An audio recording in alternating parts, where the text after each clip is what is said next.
यं ब्रह्मा वरुणेन्द्ररुद्रमरुतः स्तुन्वन्ति दिव्यैस्तवैः वेदैः साङ्गपदक्रमोपनिषदैः गायन्ति यं सामगाः ध्यानावस्थित तद्गतेन मनसा पश्यन्ति यं योगिनः यस्यान्तं न विदुःसुरासुरगणाः देवाय तस्मै नमः।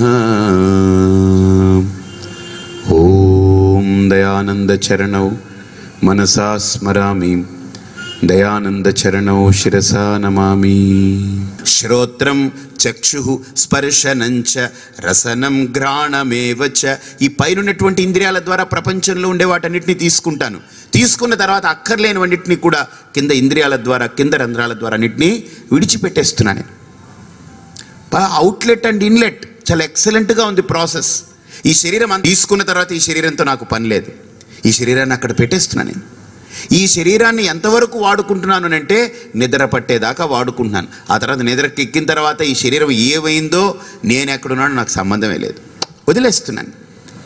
ఈ నిద్ర వెళ్ళి హాయిగా పడుకుని మళ్ళీ ఉదయం మెలకు వచ్చిన తర్వాత అప్పుడు శరీరంలో నా యొక్క చేతనత వ్యాపించి అప్పుడు లేచి అప్పుడు లేచిన తర్వాత నేను పైకి లేచి మేలుకున్న తర్వాత ఉదయాన్నే అప్పుడు లేచి చూస్తాను, అబ్బా ఈరోజంతా ఈ పనులు చేయాలి, ఈరోజు ఈ డ్యూటీలు ఉన్నాయి నేను ఆలోచించుకుంటున్నాను, శరీరాన్ని వాడుకుంటున్నాను. మళ్ళీ ఇలా లేవడం, శరీరంతో లేవడం, శరీరాన్ని వాడుకోవడం, ప్రపంచంతో రిలేట్ అవ్వడం, అలిసిపోవడం, శరీరాన్ని పడేయడం, నేను ఎక్కడికో వెళ్ళిపోవడం, మళ్ళీ ఉదయం రావడం, శరీరంతో మమేకం అవ్వడం, శరీరాన్ని తీసుకోవడం, ప్రపంచంతో రిలేట్ అవ్వడం, అలిసిపోవడం, పడిపోవడం.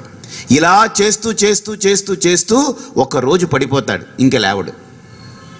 దట్ ఈస్ కాల్డ్ మరణం. ఇంక మళ్ళీ వాడు ఈ శరీరంతో లేవడు, ఇంక వేరే శరీరంలోకి వెళ్తాడు. ఎందుకని? ఇంక ఈ శరీరం అయిపోయింది, దీని పని అయిపోయింది. ఇంక ఇది లేచినా ఇది లేవట్లేదు, వీడు లేచినా ఇందులో అది లేవట్లేదు. లేపడానికి ఇద్దరు కావాలి, కూర్చోబెట్టడానికి ఇద్దరు కావాలి. ఇది అయిపోయింది, దీనికి డ్యూటీ అయిపోయింది, దీని పని. అప్పుడు ఏం చేస్తాడు? తీసి అవతల పారేస్తాడు, ఈ శరీరాన్ని వదిలేస్తాడు వాడు. కాబట్టి ఇక్కడ ఆ శరీరము తనకంటే అన్యమైనది, ఇదొక మ్యాటర్, ఇదొక పదార్థం అని గుర్తించగలిగితే వాడి సాధనలో మొట్టమొదటి భూమిక వాడు దాటుతాడు. బాగా చూడండి, ఒక సాధకుడు వాడి సాధనలో దేహాత్మ భావన కనుక పోతే మొట్టమొదటి భావన దేహాత్మ భావన చాలా దృఢంగా ఉంటుంది. నేనే శరీరం అనేటువంటి భావన చాలా దృఢంగా ఉంటుంది. ఇప్పుడు శరీరానికి ఏదో ఇబ్బంది వచ్చింది, డాక్టర్ గారు ఆపరేట్ చేయాలనుకోండి, లోకల్ అనస్థీషియా అని ఒకటి ఇస్తారు, జనరల్ అనస్థీషియా అని ఇస్తారు. బేసిక్గా పెద్ద ఆపరేషన్ అయితే జనరల్ అనస్థీషియా ఇస్తారు, లేకపోతే లోకల్ అనస్థీషియా ఇస్తారు. లోకల్ అనస్థీషియా అంటే ఏంటంటే చెప్పండి. ఇప్పుడు సపోజ్ ఇక్కడ ఏదో ఆపరేట్ చేయాలనుకోండి, ఏదో తీసి కట్ చేసి కుట్లు వేయాలనుకోండి, ఏం చేస్తారో తెలుసండి? ఈ చేతికి ఇక్కడ ఇంజెక్షన్ ఇస్తారు, ఇస్తే ఈ చెయ్యి అంతా మొద్దుబారిపోతుంది. అంటే లోకల్ అనస్థీషియా ఇస్తే కట్ చేయడా? ఇంకైనా కట్ చేస్తాడు, కానీ మనకేం తెలియదు. కానీ మనం మెలకువగా ఉంటాం. అంటే ఆ అనస్థీషియా ఏం చేసింది? ఏం చేస్తున్నా తెలియనివ్వకుండా చేసింది అంతే. ఇప్పుడు ఇంట్లో దొంగోడు వచ్చి ఏం పని పట్టుకుపోతున్నా మనం ఎలా పడుకుంటే వాడన్నీ పట్టుకుపోతుంటాడో అలాగే ఇది కూడా అంతే. మనకేం తెలియనివ్వకుండా చేసింది అనస్థీషియా. అంతేగాని పని మటుకు జరిగిపోతుంది. కట్ చేస్తున్నాడు, కోసేస్తున్నాడు, క్లీన్ చేస్తున్నాడు, అది తీసేస్తున్నాడు, ఇది తీసేస్తున్నాడు, అన్నీ అయిపోతున్నాయి. కానీ ఏం జరిగింది ఇక్కడ? నాకు దాని యొక్క స్పర్శ లేకుండా చేసింది. నాకేం కనపడట్లేదు. కానీ గుర్తుపెట్టుకోండి, నేను ఈ శరీరం కాదు కనుకనే అనస్థీషియా నా మీద పనిచేస్తుంది. నేనే శరీరం అయిపోయి ఉంటే నన్ను ఈ శరీరాన్ని వేరు చేయలేదు. ఆ స్పర్శ జ్ఞానం నాకు ఎప్పుడు ఉండిపోతూ ఉంటుంది. నిద్రలో కూడా నేను పడుకున్నా ఏ తగిలినా లేచి చూస్తూ ఉంటాను అలాగా. కాబట్టి నేను ఈ శరీరం కాదు కనుకనే శరీరాన్ని హాయిగా నిద్రలో వదిలేస్తున్నాను, నా బాటికి నేను విహరిస్తూ ఉన్నాను. ఇలా లేవడం, శరీరాన్ని తగిలించుకోవడం, ప్రపంచంలోకి వెళ్ళడం, అలిసిపోవడం, శరీరాన్ని వదిలేయడం, మళ్ళీ హాయిగా ఆత్మన్యవస్థితం. యతంతో యోగినశ్చైనం పశ్యంతి ఆత్మని అవస్థితం. ఆ నిద్రలో చూడండి, శరీరాన్ని వదిలేస్తున్నాం, హాయిగా మనం ఉంటున్నాం. ఎలాగా? ఆత్మని అవస్థితం, సెల్ఫ్ అబైడింగ్ అన్నమాట. I abide in with self, with once own self. The person abides with once own self, with in self అన్నమాట. వాడిలో వాడే ఆనందంగా ఉంటున్నాడు. రాత్రిపూట చూడండి ఎలా పడుకున్నారండి, ఎలా ఉందంటే అబ్బా ఏమిటో స్వామీజీ చాలా హాయిగా ఉన్నానన్నారు. మరి ఈ శరీరం లేదు, పక్కన భార్య ఉన్నా కనపడట్లేదు, ఎవరున్నా కనపడట్లేదు. అయితే ఈ సాధనలో అటువంటి ప్రయత్నం చేయాలి. ఆ ప్రయత్నం చేయకుండా ఏదో వినేసామండి, చాలా వింటున్నాం స్వామీజీ, ఏమిటో మాకు కూడా ఏం కలగట్లేదు. ఎందుకు కలగట్లేదంటే ఇక్కడ కృష్ణుడు అంటాడు 2వ లైన్లో, యతంతోపి అకృతాత్మానః నైనం పశ్యంతి అచేతసః.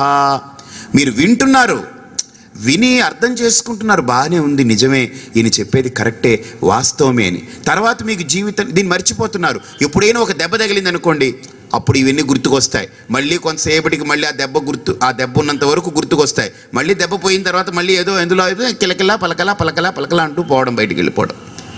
మళ్ళీ ఇవేం ఉండవు, ఇంకేం గుర్తుకు రావు, మళ్ళీ పోతూ ఉండడం అంతే. మళ్ళీ ఎక్కడికో ఏదో ప్రవచనానికి వెళ్ళి, అబ్బా ఇంతే కదా, ఉదయం 7 గంటలకు ఆన్ చేస్తారు, తెలుస్తుంది, అంతే బాగానే ఉంటుంది. 7:30 తర్వాత మళ్ళీ కిలకిలా పలకలా పోతూ ఉండడం అంతే. ఇంకంతే ఏమి లేదు.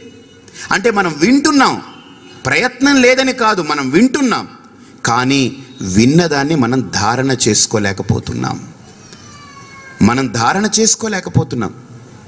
మీరు గ్లాసు నీళ్లు తెచ్చిపెట్టుకున్నంత మాత్రాన మీ దప్పిక తీరదుగా. ఏమండి నాకు ఒక గ్లాసు నీళ్ళు ఇప్పించండి చాలు, ఇంకేమో చచ్చిపోతున్నానండి అన్నాడు అనుకోండి. ఒక గ్లాసు నీళ్ళు ఇప్పించాం వాడికి, వాడు పెట్టుకున్నాడు, తాగబోయాడు, కూర్చో అక్కడ పెట్టి అక్కడ అన్నాం. అదేంటండి నువ్వేమన్నావు, నాకు గ్లాసు నీళ్ళు ఇప్పించండి చాలు అన్నావు, నేను తాగాలని లేదు కదా, తాకు అక్కడ పెట్టంటే అదేంటంటే బాబు ఇప్పించమంటే అర్థం ఏంటి, నేను చచ్చిపోతున్నాను గ్లాసు నీళ్ళు ఇప్పించండి అంటే అర్థం ఏంటి? నాకు తాగడానికే కానీ అలా ఎదురుగుండా ఎట్టు పెట్టుకొని ఇంకా లొట్టలు వేసుకుంటూ చప్పరించుకుంటూ కూర్చుందానికి కాదు అది. కాబట్టి ఒక గ్లాసు నీళ్ళు ఇప్పించండి అంటే అర్థం ఏంటి, అది తాగడానికే. అలాగనే ఇక్కడ ప్రవచనం వినండి అంటే అర్థం ఏంటి, చెవులతో కాదు, విని దాన్ని లోపల ధారణ చేయడానికి. అర్థమైందా? ఏమండి పట్టెడన్నం పెట్టండి, పుణ్యం కట్టుకుంటారండి మీరు అంటారు. సరే పట్టెడన్నం పెట్టి వాడిని తినేవ్వకుండా మళ్ళీ పట్టుకొచ్చేసాం అనుకోండి, పుణ్యం కట్టుకుంటూ వాడికి ఏమైనా తీరుతుందా దానివల్ల? పెట్టండి అంటే అర్థం ఏంటి, వాడు తినడానికి అడుగుతున్నాడు.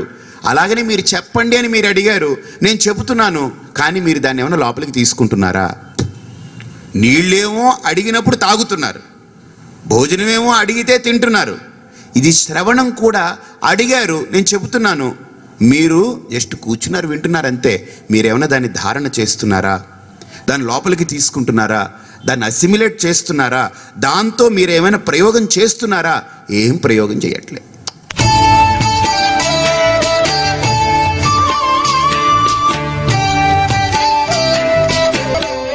ఇప్పుడు ప్రయోగశాల అంటారు కదా, ఏమంటారు దాన్ని ఇంగ్లీష్లో? ల్యాబ్ అంటారు కదా. ఇప్పుడు ఇంటర్ చదువుతుంటారు, లేకపోతే ఇంకోటి చదువుతుంటారు, వాళ్ళని ల్యాబ్లోకి తీసుకెళ్లారనుకోండి, అక్కడ అన్నీ పెట్టుంటాయి, కెమికల్స్ అన్నీ ఉంటాయి, అక్కడ రసాయనాలన్నీ ఉంటాయి. ఆ రసాయనాలని అన్నింటినీ అలా పెట్టి ఎలా కూర్చున్నాడు అనుకోండి, ఏమైనా జరుగుతుందా? ఆ ఈ రసాయనాన్ని కలిపితే, ఇదిగో ఈ 2 ద్రవాల్ని కలిపితే ఈ రకమైన పొగ వస్తుంది అన్నారనుకోండి, వాడు రెండింటినీ కలిపి చూడాలి, అప్పుడు వాడికి అనుభవం కలుగుతుంది అక్కడ పొగ వచ్చింది అని. ఒకవేళ తేడా వచ్చింది అనుకోండి, ఎస్ ఇది తేడా అని గుర్తిస్తాడు. కాబట్టి ప్రయోగశాలలోకి వెళ్ళిన తర్వాత అది అలా కూర్చుంటే, దాన్ని అక్కడ పెట్టేసి అలా కూర్చుంటే కుదరదు. అలాగని ఇది కూడా ఒక ప్రయోగశాల, గుర్తుపెట్టుకోండి. ఇక్కడ కేవలం ఏదో కూర్చుని గుడ్లు అప్పగించేసి చెవులు అప్పగించేసి వినేసి వెళ్ళిపోతే కాదు, ఆ విన్నటువంటి వాక్యాలు లోపల ప్రయోగం జరుగుతూ ఉండాలి, అది ప్రయుక్తం అవ్వాలి. అది ప్రయోగం జరగకపోతే ఇలా ఎన్ని సంవత్సరాలు విన్నా దీనికి ప్రయోజనం లేదు. మీరు రామాయణం వినండి, లోపల ఏం ప్రయోగం జరగదు. భారతం వినండి, అది కథ. రామాయణం ఒక కథ, భాగవతం ఒక కథ. కానీ వేదాంత శాస్త్రం కథ కాదు, అది మీ గురించి మాట్లాడుతుంది. మీరు అక్కడ సబ్జెక్ట్ మ్యాటర్. మీ గురించి మాట్లాడేటప్పుడు, మీ గురించి మీరు వినేటప్పుడు అది మీలో మార్పుని తీసుకురాగలగాలి. ఒక్కొక్క మాట, ఒక్కొక్క విషయం, ఒక్కొక్క పదం మీలో ఆ పరివర్తనను తీసుకురాగలిగితే వాస్తవాల్ని గుర్తించగలుగుతాం మనం. లేకపోతే ఈ మాటలు ఇక్కడ కనుక మనకు వర్తించకపోతే ఇది కూడా ఒక పురాణం అయిపోతుంది, ఇది కూడా ఒక కథ అయిపోతుంది, ఇది కూడా ఒక ఇతిహాసం అయిపోతుంది. ఇతి హా ఆస 5 పాండవులు, ధర్మరాజు, భీముడు, అర్జునుడు, నకులుడు, సహదేవుడు, నకుల సహదేవులు, మాద్రికి కొడుకులు, మిగతా 3 పెద్దవాళ్ళు, కుంతికి కొడుకులు, వీళ్ళందరూ కూడా పాండురాజుకి వారసులు, కాబట్టి వీళ్ళందరినీ పాండవులు అంటారు. కౌరవులు 100 మంది. ఇదంతా ఏంటి? చరిత్ర. ఎప్పుడో వీళ్ళందరూ ఉన్నారు, దాని గురించి మనం చదువుకుంటున్నాం. కానీ గీత చరిత్రను చెప్పట్లేదు. గీత ఏ చరిత్రను చెప్పట్లేదు. గీత ఏ మతం గురించి మాట్లాడట్లేదు. గీత ఏ దేవుడి గురించి మాట్లాడట్లేదు. గీత దేని గురించి మాట్లాడట్లేదు. ఎవడైతే గీత దగ్గరకు వచ్చాడో వాడి గురించే మాట్లాడుతుంది గీత. గీత సుగీత కర్తవ్య కిమన్యైః శాస్త్ర విస్తరైః. కాబట్టి ఇక్కడ గీతలో చెప్పే ప్రతి అంశము, ప్రతి పదము, ప్రతి వాక్యము కూడా నా గురించి. కాబట్టి ఆ వాక్యం లోపలికి వెళ్ళగానే నాలో ఆ మార్పు, ఆ రకమైనటువంటి అసిమిలేషన్ జరిగిపోతుండాలి, ప్రయోగం అయిపోతుండాలి. ఇది ఒక పెద్ద ప్రయోగశాల, ఇది పెద్ద ల్యాబ్ అండి. దీంట్లో మీకు పడింది ఏదైనా తినండి, వెంటనే రియాక్షన్స్ వస్తుంది. పడిన వాటిని తినండి, ఆరోగ్యంగా ఉంటారు. ఇదంతా పెద్ద ప్రయోగశాల. అలాగనే మీ మనస్సుని కూడా ఒక పెద్ద ప్రయోగశాలగా తెరిచిపెట్టారనుకోండి. ఈ ప్రయోగశాలలో ఈ వాక్యాలు కూడా లోపలికి వెళ్తుంటే ఇది గొప్ప బ్రహ్మాస్త్రాలండి. ఇవన్నీ ఒక్కొక్కటి అస్త్రం. ఇది లోపలికి వెళ్ళి మనలో ఉండే అజ్ఞానాన్ని నివృత్తి చేస్తూ పోతుంది. అంతేగాని అలా కూర్చుని ఏదో కాలక్షేపానికి విన్నాం, రామాయణం విన్నట్టో, భారతం విన్నట్టో, భాగవతం విన్నట్టో, విష్ణు పురాణమో, గరుడ పురాణమో, శివపురాణమో, స్కాంద పురాణమో విన్నట్టు కథా కాలక్షేపానికైతే ఈ వేదాంత శాస్త్రం మనకు పనికి రాదు. ఈ వేదాంత శాస్త్రానికి దేవుడు సబ్జెక్ట్ మ్యాటర్ కాదు. ఈ వేదాంత శాస్త్రానికి ప్రపంచంలో ఉండే కోరికలు సబ్జెక్ట్ మ్యాటర్ కావు. వేదాంత శాస్త్రానికి సబ్జెక్ట్ మ్యాటర్ ఎవరు? మీరే, వినే శ్రోత దీనికి సబ్జెక్ట్ మ్యాటర్. కాబట్టి వాడు అంతరంగ సంసిద్ధతతో, ఆ ప్రిపేర్డ్నెస్తో కూర్చోవాలి. ఇక్కడ వినే ప్రతి మాట వెంటనే వాడిలో ప్రయోగం జరిగిపోతూ ఉండాలి. వాడిలో ఆ వాస్తవాన్ని కనిపెట్టేదానికి ఈ ఒక్కొక్క మాట దోహదపడుతూ ఉండాలి. ఈ ఒక్కొక్క మాట వాడికి మార్గమైపోతుండాలి, నడిచిపోతూ ఉండాలి. ఈ మాటను పట్టుకుని నడిచిపోతూ ఉండాలి. మనం ఆ మాట విని నడిచిపోతూ ఉండాలి. పోతే గమ్యాన్ని చేరుకుంటాం. కారులో వెళుతున్నాం, కొత్త ప్లేస్కి వెళ్ళాం, స్కూటర్లో వెళ్ళారనుకోండి, మీకు ఆ ఇల్లు ఏదో తెలియదు, ఎవరినో అడిగారు, ఏమండి ఇక్కడ నుంచి పలానా గల్లీ 15వ నెంబర్ గల్లీకి వెళ్ళాలంటే ఎలాగన్నారనుకోండి, సీదా జావ్ బై లెఫ్ట్ లేలో అంటాడు. వాడి మాట విన్నాం, సీదా వెళ్ళాం, నేరుగా వెళ్ళాం, ఫస్ట్ లెఫ్ట్ తీసుకున్నాం, మళ్ళీ అక్కడ రాలేదు. అక్కడ అడిగాం, ఏమండి ఆ 15వ గల్లీకి వెళ్ళాలండి, ఆయన ఇక్కడ దాకా రమ్మన్నారు. ఎలాగంటే కరెక్టేనండి, ఇక్కడ దాకా బాగానే వచ్చారు, ఇక్కడ నుంచి కొద్దిగా రైట్ తీసుకోండి, రైట్ తీసుకొని నేరుగా వెళ్ళండి అంటాడు. అక్కడికి వెళ్ళాం, అక్కడికి అడిగితే కరెక్టేనండి, ఇక్కడ దాకా బాగా వచ్చారు, కొద్దిగా ఇంకా స్ట్రైట్గా వెళ్ళి ఫస్ట్ లెఫ్ట్ తీసుకుంటే 3వ ఇల్లు అండి మీదన్నారు. వెళ్ళామా లేదా? ఆ మాట మనం విన్నాం, వెళుతున్నాం. ఇప్పుడు వాడు మాట్లాడిన తర్వాత వినేసి అక్కడే నిలబడ్డాం అనుకుని వెళ్తామా? ఇప్పుడు మనం చేసేది అదే. ఇప్పుడు వింటున్నారు, అక్కడే ఉంటున్నారు, అంతే.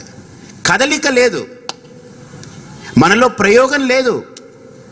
ఈ మాటలు లోపల ప్రయోగం జరగాలి.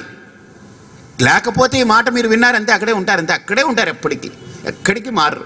ఇప్పుడు వాడు అడిగాడు అనుకోండి, ఏమైనా నన్ను అడిగావు కదా 15వ గల్లీ 15వ నెంబర్ గల్లీ వెళ్ళాలి, నేను చెప్పాను సీదా వెళ్ళి లెఫ్ట్ తీసుకోమన్నానంటే, చెప్పావు కదా, నీ పని అయిపోయింది కదా, పో నీ పని చూసుకుపో అన్నారు అనుకోండి, ఎలా ఉంటుంది వాడికి? మనం ఏం చేస్తున్నాం, ఎందుకు అడిగాం? మనం వెళ్ళడం కోసం అడిగాం. వాడు సరిగ్గా మనకు మార్గం చెప్పాడు, వెళ్ళాలి. అక్కడ మన గతి, మన యొక్క ప్రయత్నం మొదలు పెట్టాలి. అలాగని ఇక్కడ కూడా ఏదో వన్ సైడెడ్గా నేను చెబుతూ పోతుంటే వినేసి అబ్బా చాలా బాగుందనేసి చప్పట్లు కొట్టి, ఆ తర్వాత తప్పట్లు తాళాలు ఇవన్నీ కొట్టేసి ఆఖరికి కాళ్ళు బట్టి లాగేసి ఓ దండవతల పడేసి ఇటు పోతే ఫోటో పెట్టి ఇంట్లో పోయాళ్లే ఉన్నాడు ఒకడు అప్పుడు ఉండేవాడు అని చెప్పి అనుకునేదానికి ఇదేం పుణ్యారాధనలు చేస్తున్నానికి పనికిరాదు. ఇది వినాలి. ఈ ఒక్కొక్క మాట లోపల హృదయాన్ని తొలవాలి, డ్రిల్లింగ్ చేయాలి లోపల. ఆ గుండెని అలా తొలవాలి. అది తొలుస్తూ ఉంటే అప్పుడు మనకు వాస్తవాలన్నీ గుర్తుకొస్తాయి. అందుకని తొలవాలి అని అంటే జీవితంలో మనకు జరిగే సంఘటనలన్నింటినీ మనం జత చేర్చుకుంటూ పోవాలి. నేను ఇంతవరకు పోగు చేసుకున్నానే, వాటిని వాటిని ఈ పోగు చేసుకున్న వాటిలో ఒక్కటైనా నేను పట్టుకెళ్తానా? ఒక్కసారి లిస్ట్ అంతా రాసి టిక్కు పెట్టుకోండి. లిస్ట్ మొత్తం రాయండి. చిన్నప్పటి నుంచి నేను పోగు చేసుకుంది టిక్కు పెట్టండి. ఒక్కదాని మీదైనా మీరు పెన్ను పెట్టండి. భగవంతుడు ఇంకో రోజు మనల్ని బ్రతకడానికి అవకాశం ఇచ్చాడు. సద్వినియోగం చేసుకోవాలి. అనుక్షణం, అనునిత్యం ఆ సమయాన్ని మనం వాడుకుంటూ విచారణ, వివేకంతో ఒక్కొక్క అడుగు ముందుకు ఎదిగే ప్రయత్నం చేయాలి. అంతేగాని రాగద్వేషాలు లోపల రకరకాలు పెట్టుకొని ఎందుకు ఇవన్నీ? బ్రతుకు ఎంతకాలం బ్రతుకుతారు ఈ రాగద్వేషాలతో? ఇంకోళ్ళని ప్రపంచం గురించి ఆలోచిస్తూ ఎంతకాలం బతుకుతాం?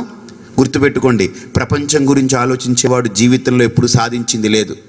తన గురించి తాను ఆలోచించుకున్నవాడు ప్రపంచానికి కూడా ఏదో చేసి పెట్టిపోయాడు. వాడు అసలు తన గురించే తను ఆలోచించుకోలేని వాడు ప్రపంచం కోసం ఏం చేయగలడు? వాడు కాబట్టి ముందు తన గురించి తాను ఆలోచించుకోవడం మొదలు పెట్టాలి.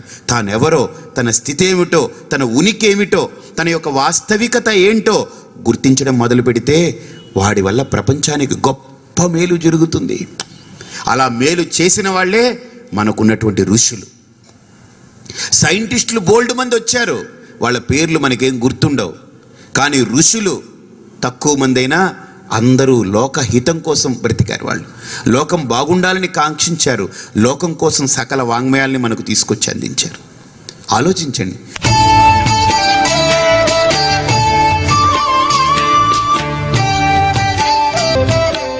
యతంతః అపి అకృతాత్మానః నైనం పశ్యంతి అచేతసః. ఒకవేళ మీరు విన్నా ఎందుకు పొందలేకపోతున్నారు, ఎందుకు మీరు సాధించలేకపోతున్నారు, ఎందుకు ఫెయిల్ అవుతున్నారనంటే అకృతాత్మానః, లోపల సంస్కారం లేదు. మనస్సుకి ఈ వినే మాటల్ని లోపల మననం చేసి దాన్ని ధారణ చేసి ఆ వాక్యాలతో డ్రిల్లింగ్ చేసేటువంటి ప్రయత్నం మనం చేయలేకపోతున్నాం. ఎందుకు ఆ ప్రయత్నం చేయలేకపోతున్నాం? విన్నది విన్న దగ్గరే వదిలిపెట్టేస్తున్నాం. ఎందుకది? అకృతాత్మానః, ప్రిపేర్డ్నెస్ లేదు. కావలసిన ప్రిపేర్డ్నెస్ లేదు, లోపల ఆ సంస్కారం లేదు. అందుకనే ఇక్కడి నుంచి వెళ్ళగానే మళ్ళీ ప్రపంచం అలా చుట్టుముట్టేస్తుంది. ఇక్కడికి రాగానే ప్రపంచం కొద్దిగా దూరంగా ఉంది. మనందరం చెప్పులు బయట విడిచిపెట్టి వచ్చాం కదండి, అలానే ప్రపంచం కూడా బయటనే ఉంది. మనం ఇక్కడ లేవగానే చెప్పుల దగ్గరికి వెళ్ళేలోపే ప్రపంచం వచ్చేస్తుంది. ఇవన్నీ ఎక్కడికి పోతాయి? ముందు గొడవ, లేవడంతో గొడవ. వాడెవడో తగులుతాడా? ఏంటి బుద్ధి లేదా? అక్కడే గొడవ. లేవడంతో గొడవ. ఓ ప్రశాంతత ఉండదు, ఒక శాంతి లేదు, ఒక నిశ్చలత లేదు. మనిషి ఏమిటో అర్థం కాదు. కాబట్టి ఇక్కడ కూడా యతంతః అపి అకృతాత్మానః నైనం పశ్యంతి అచేతసః. అచేతస్ అంటే సంస్కార రహితుడైనటువంటి వాడు. ఈ సంస్కారం లేనివాడు ఏం చేస్తాం మనం? ఎలుక తోలు తెచ్చి ఏడాది ఉతికినా డాష్, నేనేం చెప్పను అంతే.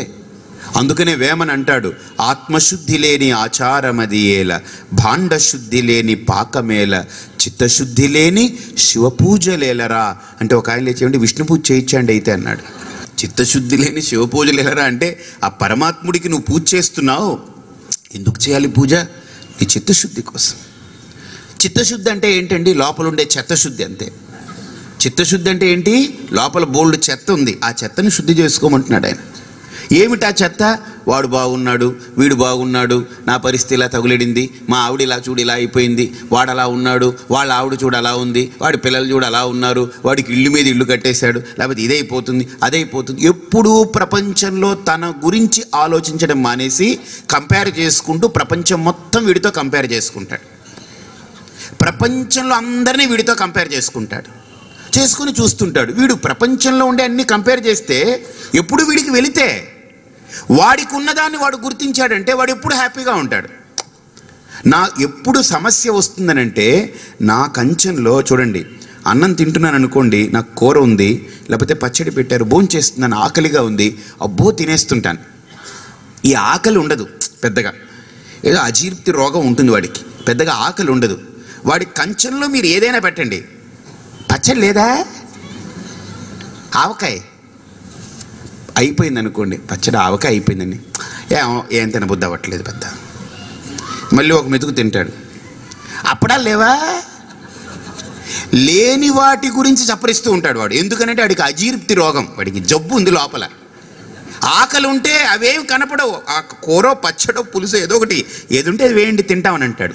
వీడికి అజీర్తి రోగం. అదే గుర్తుపెట్టుకోండి, మనిషికి అసంతృప్తి అనేది బయట ఉన్న దాని గురించి ఆలోచిస్తే అసంతృప్తి మొదలవుతుంది. తన దగ్గర ఉన్న దాని గురించి ఆలోచించుకుంటే మనిషికి ఎప్పుడూ సంతృప్తే, ఎప్పుడూ సంతృప్తే, ఎప్పుడు సంతృప్తే. కాబట్టి ఇక్కడ అందుకని యతంతః అపి అకృతాత్మానః నైనం పశ్యంత్యచేతసః. కాబట్టి ఆ వాస్తవాన్ని గుర్తించాలయ్యా.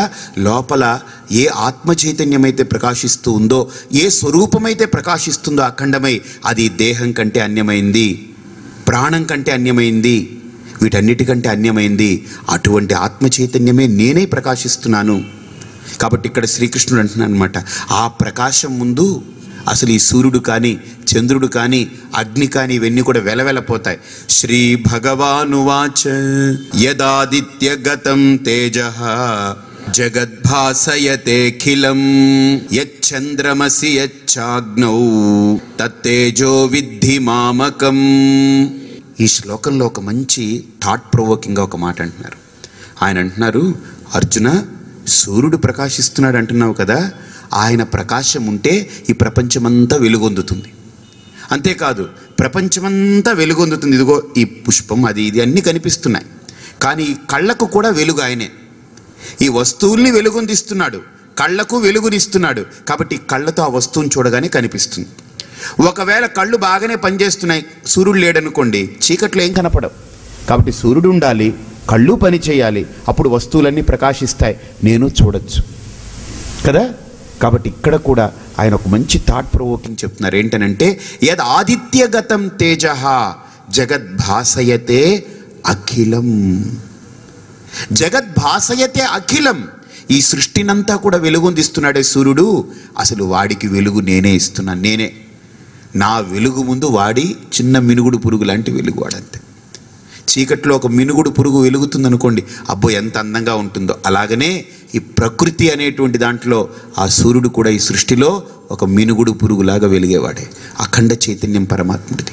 ఆ చైతన్యమే ఈ శరీరం అంతా వ్యాపించింది, అన్ని శరీరాల్లో వ్యాపించింది. ఆ మహా చైతన్యం లేకపోతే, ఆ విశ్వ చైతన్యం లేకపోతే, ఆ అనంత చైతన్యం లేకపోతే, ఆ పరమాత్మ చైతన్యం లేకపోతే ఇవన్నీ ఇక్కడంతా వెలవెలపోతాయి, ఏమి లేవు ఇంకా. యచ్చంద్రమసి యచ్చాగ్నౌ తత్తేజో విద్ధి మామకం. బాగా చూడండి.